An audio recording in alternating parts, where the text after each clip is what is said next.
Hello, and welcome to Book Circle. I'm Earl Weinberg. This time we will continue our reading of Aunt Jenny and the Delayed Quest. Aunt Jenny is conferring with other leaders of the Halflands and deciding on her next steps. The Major that you will soon hear about is Sasha's father. Aunt Jenny turned to Sasha. If I am to survive intact the encounter with the Major, perhaps we should start early looking for a way home. There just may be a delay, and I will want to get back here before she makes her next move. So you think it's time to go back? At least to start looking into how to go back. Sasha sighed hugely and nodded. I would be happy to help you in that research, Aunt Jenny, offered Professor Morris. Thank you. There are others with whom I should probably consult as well. Queen Vivian has the artifact that unlocked the portal that brought us here, and Al-Bahinth and a number of his associates appear to have traveled from a world or worlds similar to my own. What I wouldn't give for a working cell phone network. Cell phones? Cellular telephones. In my time and place, everyone carries radio telephones that are also computers and TVs, televisions, and research facilities. It makes both communicating and finding information so much easier. She shuffled through her bag and pulled out the small inert slab of glass that had performed all those functions just a short time ago. Here, she said, handing it to him, we never got our flying cars, but we had these. Morris turned the device over in his hand with a quizzical look on his face. Sadly, its batteries ran down days ago, so it won't come on, she told him. I wish I knew how to charge it.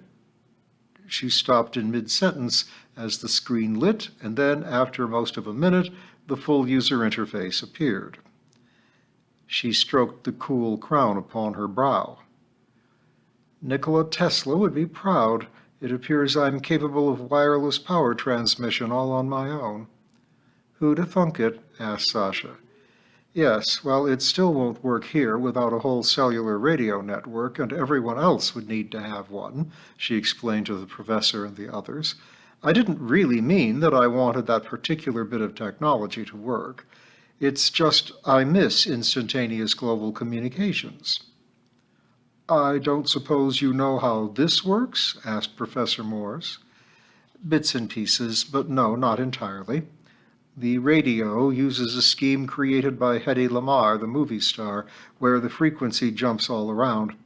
The electronics is all solid state using transistors, which work a lot like the old vacuum tubes, but much smaller.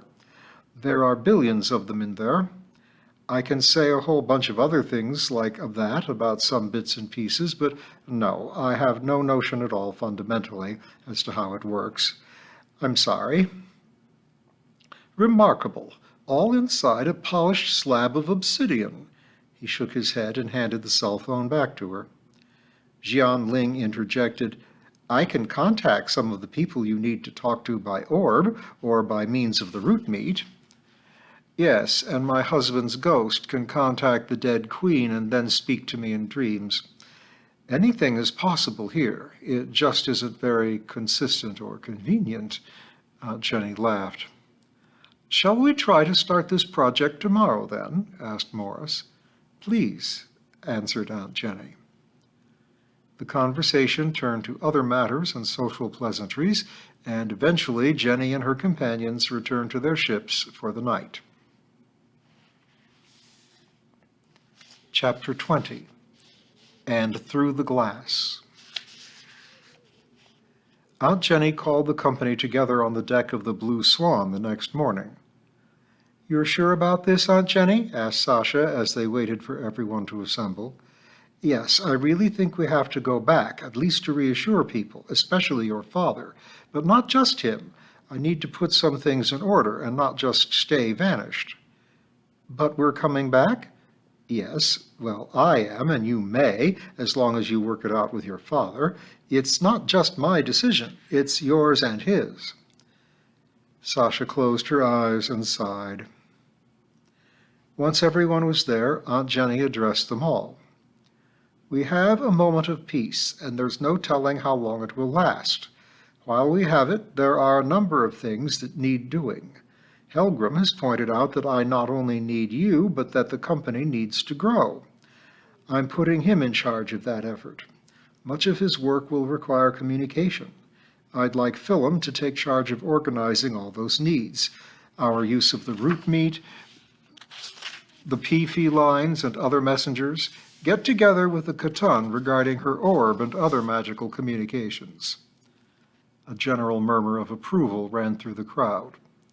Also, related to that, I have a special project in mind, one that is best conducted by a small group and with as few people as possible knowing what it's about, lest our enemies catch wind of it.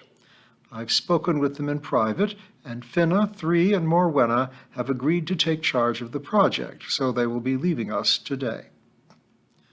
The murmuring turned puzzled and gossipy at this point. I know it will be hard, but I'd like to ask that you not speculate, especially out loud, as to what their missions will be. The murmuring died down amidst a good deal of nodding. Finally, I need to depart on a journey of my own. I will be back, but this is a mission that Sasha and I need to do largely by ourselves. I may ask one or two others to assist me. Any questions?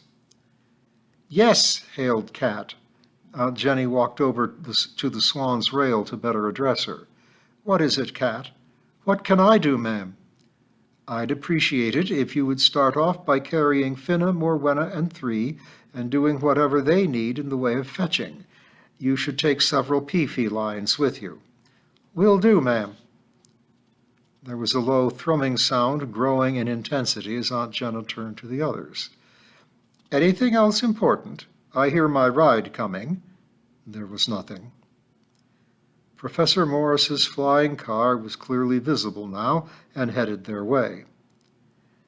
Excuse me, Aunt Jenny? Yes, Philum, she replied, turning back to speak to the Dryad. Ma'am, would it be acceptable for me to suggest that another might serve better than I at the task you set me? Certainly. I suppose I should make it clear that those in charge can delegate some or even all of their responsibility. Who did you have in mind? My cousin Aisha. Young she may be, but on the road to chaos 'twas she who was best at organizing and relaying. Then would you be willing to act as her advisor or assistant? Asked Aunt Jenny.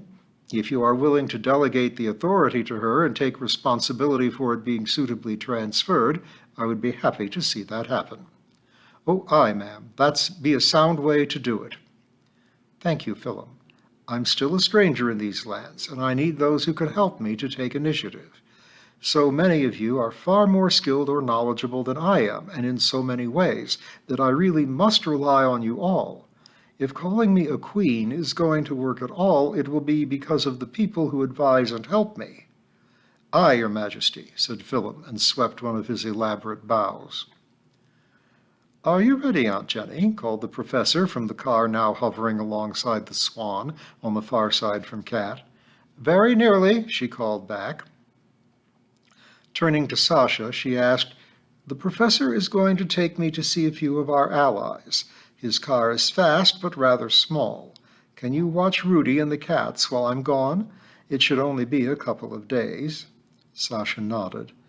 Of course, though a couple of days for you... Aunt Jenny smiled. Yes, we've heard that song before. Looking around, Jenny spotted the dwarf. Drummer, she called. A moment? Coming at you, he replied and scurried to her side. What can I do for you? Well, as the only person I know for sure who has been to my homeworld, I was wondering if you would accompany us. Help us find the way? I'd be delighted, Madge. And we're headed there. I'd best go back to calling you Jen. Oh, would you please? I've never been a majesty before, and it's so hard starting now. The dwarf laughed deeply. My pleasure, old friend, my pleasure. The professor has agreed to help me get there. We're starting by flying to the Shattered Isle to examine and measure the king's eye. Care to come? Love to, Jen. Thank you. Aunt Jenny turned back to Sasha and asked, Will that make you more comfortable, my champion? Yeah, I can hold down the fort here with Helgrim and the little ones more easily, knowing that you two are together. The professor sidled his car up to the railing and opened the gull wing without dropping the lower half of the door. Once they were on board, Jenny introduced Drumthortle and the professor to each other, and off they zoomed to the Shattered Isle. What would have taken more than a day by sailing vessel, they flew in little more than an hour. When they arrived, the dock was a hive of activity. Vrain was overseeing the loading of the Rook, which was finally fully restored. The professor landed his car on the beach not far from the dock, and the trio made their way there. Vrain, Aunt Jenny called as they reached the dock. Good to see you up and around. Thanks to you, Aunt Jenny, he said as he came to greet them. You've given me more time with my queen, and if you hadn't been late in the first place, I'd never have had those years with her. She's made me see that. Aunt Jenny smiled. You're more than welcome. We were always supposed to be friends and allies. I'm glad that we are now. So, where are you going? Back to the Dales. None live on this island now, but my people in the Dales, they suffer, and I've done nothing about that for years. Time that the king restored, traveled home, and does what he may for his people. That's good to hear. What of the Isle? Vivian and I talked that over. Well, I talked, but she just drew me out, as women will. He looked about at the island. The Isle has suffered much, first slagged to glass, then shattered. Rickert and his folk, they've done somewhat as they can, but there's more to do. The king stopped, closed his eyes, and breathed deeply. After a few moments, the queen who was appeared at his side, fading in from invisibility to a nearly solid translucency. Queen Jennifer, 'tis good to see you, said Vivian. And you, Queen Vivian, replied Jenny. I've not told her yet, my dear, said Vrain. Ah, responded his queen. Well, Jennifer, last night I had an official audience with all who were upon this isle for witness, and declared you to be my heir. But you're dead, replied a startled Jenny. Exactly, said Vivian, smiling broadly, which makes you Queen of the Isle of Glass. It had always been assumed that my king was my heir, but that was never official, and he has not called himself king in all that time. You have recently proven yourself worthy of the crown you now wear, but you've few people and no place to call your own. Someone has to oversee the recovery of this shattered isle. Vrain has his duties to the Dales. Who better than you? I am speechless, your majesties. Oh, please, I died and am no longer queen. It is passed on to you. You really must call me Vivian. If you will just call me Aunt Jenny, or Jen, like my oldest friends. So be it. Now, unless I am gravely mistaken, which is possible, you have come for more than a visit, no? Gravely. Yes, well, you are not mistaken. I was hoping that we might... Oh, where are my manners? Vivian, King Vrain, these are my companions, Drumthortle and Professor Morris. Greetings were exchanged all round. Then Jenny continued, I was hoping that we, especially the professor, might examine the king's eye. I shall be trying to find my way home soon, and it was the key to the portal that brought me here. Certainly, replied Vivian. We had discussed returning it to you. It is working less and less for me. It has fallen off, well, more properly, through me twice already. Better that it be returned to you than lost. Oh my, how kind. I was hesitant to ask to borrow it, knowing what it meant to you and the king. It bought me, the time to heal. It brought me my queen, to speak in person the truth that I would not accept when it came as a mere dream. The dead are not meant to walk, said Vivian, but we are close enough that I can be by his side, be a presence as should be. Aunt Jenny thought she felt a hand upon her shoulder, a large, soft, strong hand. She smiled widely. Yes, I know. And I think I owe the two of you some thanks in that regard as well. Later that day, as the Rook was about to cast off from the pier, Vivian embraced Vrain, then turned to Aunt Jenny, removing the amulet and handing it to her. Goodbye, and thank you, she said, and then walked up the gangplank side by side with her king, slowly fading to translucency. Once the ship was underway, Aunt Jenny handed the king's eye to Professor Morris. This should make things easier. Indeed, measuring it with my Cosmolabe should help us identify the parameters of your home world. Shall we return to Irem in my laboratory now, or is there more to accomplish here? Let's go now. At least initially, it will be Helgrim's job to deal with the Isle. She turned to Rickert and asked, Would you mind if I asked Queen Maeve to have you and your crew assist him? Not at all, Majesty. We would be happy to assist and instruct your people in all that we have learned about restoring the island and the keep. Thank you. 2 days after their return to Irem, they were ready to go. Professor Morris declared that he had all the data needed to navigate the witch paths to Aunt Jenny's home world. In return, Aunt Jenny, Queen Jennifer, had seen that Helgrim, Morwenna, Philum, and Aisha had all their teams at work, and that the efforts to build a domain, a queendom, based on the Isle of Glass would be well underway by the time she returned. Brett Bradley and Victoria Lovelace flew a party consisting of Jenny, Sasha, Drumthortle, the professor, and Jenny's animals in one of their larger flying craft to the clearing where Aunt Jenny, Sasha, and the little ones had first emerged into the Halflands.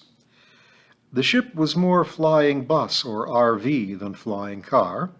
It looked something like what the space shuttle might have been if it was designed by the creators of the Sunday comic strips of the 1930s or the movie serials of the 1940s. It took 2.5 hours of searching to make sure that they indeed had the right clearing.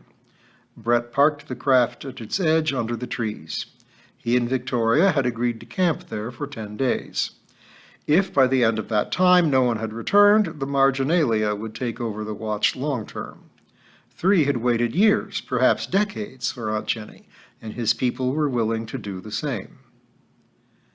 It seems odd to see you going off without me, old chum, Bradley said to the professor. We've always gone adventuring together. True, replied Professor Morris, but it's been many years since we did so. It's good for me to get out of the lab, travel a bit further than the council chamber, but we can't afford to have more than one person from our Earth in the party. It could pull us off our path to their world. Drumthortle's not from there either, but has traveled to Aunt Jenny's world before. Still, the two of us will complicate the way enough. Goodbye, Professor, said Victoria and hugged him. Take care, he replied, and enjoy your camping trip with Brett. You two deserve some time alone together. We will. So is everyone ready? Asked Aunt Jenny. Professor Morris checked out the Cosmolabe one more time, fiddling the knobs and watching the dials. Yes, he said, the readings are all nominal. Drumthortle pulled at the collar of his blue jean jacket and squirmed. Yeah, I'd forgotten how uncomfortable clothes are in mortal lands these days. Don't worry, Drummer. You're the epitome of style. Dungarees always in, Jenny teased. Still ain't right that she gets to go armed and armored, and I... He made what Jenny always thought of as the Scottish sound. You need to fit in. We can't risk a sundering. You know that. She, on the other hand, needs to convince the Major. Don't mean I have to like it. And you, my dear? She asked Sasha. Ready, Aunt Jenny, said Sasha, after checking the sword scabbarded at her hip and Rudy's leash. Good. Drummer, you and Big Tom start out in front of me in the eye's gaze. Professor, you follow and keep us on the right path. The thread should keep us together, but if we look like we're fading or you're losing us, you and Sasha should grab the person ahead of you. Slowly, she unraveled several feet of the thread, tied a loop around Big Tom, then passed it from person to person until it got to Sasha and everyone had a grip on it. Aunt Jenny took a deep breath, exhaled, and said softly, Home, Windgate Cottage, and touched first the crown on her head and then the amulet at her throat. Go ahead. Drumthortle and Big Tom started to make their way across the clearing. As they did so, the mists seemed to stretch out of the woods and up out of the ground at their feet. As they walked further, the mists became more opaque and the woods around them faded as if turning transparent. Soon they were walking through a misty nowhere. "A little to the left," said the professor. "Aye, I can feel that," replied the dwarf. "Is that a light up ahead and to the right?" asked Jenny after a while. "Aye, and I'm not mistaken that's our way," replied Drumthortle. "I concur. The readings in that direction are promising." "Look, there's a blue light moving toward us," said Jenny, "and it's the same color as the eye's glow." "And it's swaying in time with you," observed Sasha. "Like a reflection.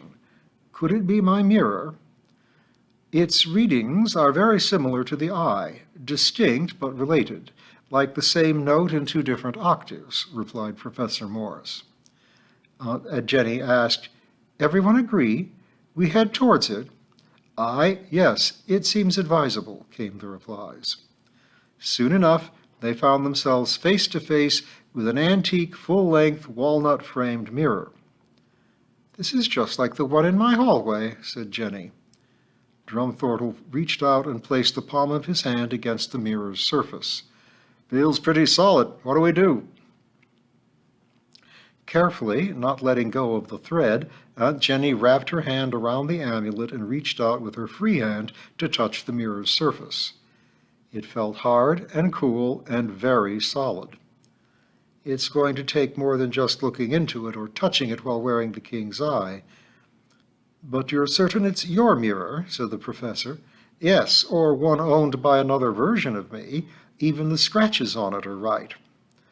"The Cosmolab readings support that conclusion. This must be the portal, but it isn't activated or cannot work from here." "Do we need another key?" asked Sasha. "That could be, but it's hard to know what," answered the professor. Looping the thread around her arm, Sasha removed her gauntlets and stashed them in her rucksack. Then she laid one bare hand against the mirror and with the other drew the sword an inch or so out of its scabbard. "I felt that," said Jenny. "The mirror wiggled, softened a bit. Drummer, you touch it too." He did so, and Aunt Jenny and Sasha turned their heads to look at each other and nodded. "And I felt that," said Sasha. "Professor," said Aunt Jenny, shifting the Cosmolab to the hand that held the thread, Professor Morris leaned around Aunt Jenny to touch the mirror. She leaned forward to make room. As she did so, Big Tom rose up and set his paws on the glass, and a split second later leapt through the mirror. Rudy barked and jumped after. Aunt Jenny, off balance, started to fall forward into Drumthortle, whose arm was already passing into the mirror. Everyone staggered. "Step through," Aunt Jenny urged the dwarf as they started to catch themselves. He did, and she immediately followed, taking Sasha's hand as she did so. "Hold hands." Sasha let the sword slip back into its scabbard and took the professor's hand, then stepping through. He followed, and they found themselves standing in the hallway of Aunt Jenny's cottage, or some version of Wingate, at least. "Darn!" exclaimed Aunt Jenny, looking into her office. "What's wrong?" "I think we're in the wrong world. The office furniture is arranged wrong. The computer should face the other way around, and—" She stopped as the computer's screen lit up. "Aunt Jenny," said a blonde, bespectacled face from a window that took up most of the screen. "Sandy!" exclaimed both Jenny and Sasha. "You're back," replied Sandy. She was standing and leaning over to look into the camera. Her attention drifted away from them, down and to the right. Sasha and Jenny recognized the sounds of a mouse moving on its pad. After a few seconds, Sandy's eyes grew wide, and she grabbed a chair and sat down with a thump. "Through the mirror? You—" She stopped and stared slack-jawed out at them. "You caught us," Sasha replied, and strode over to sit in the chair in front of Aunt Jenny's computer. And we will tie up the last loose ends of this story next time.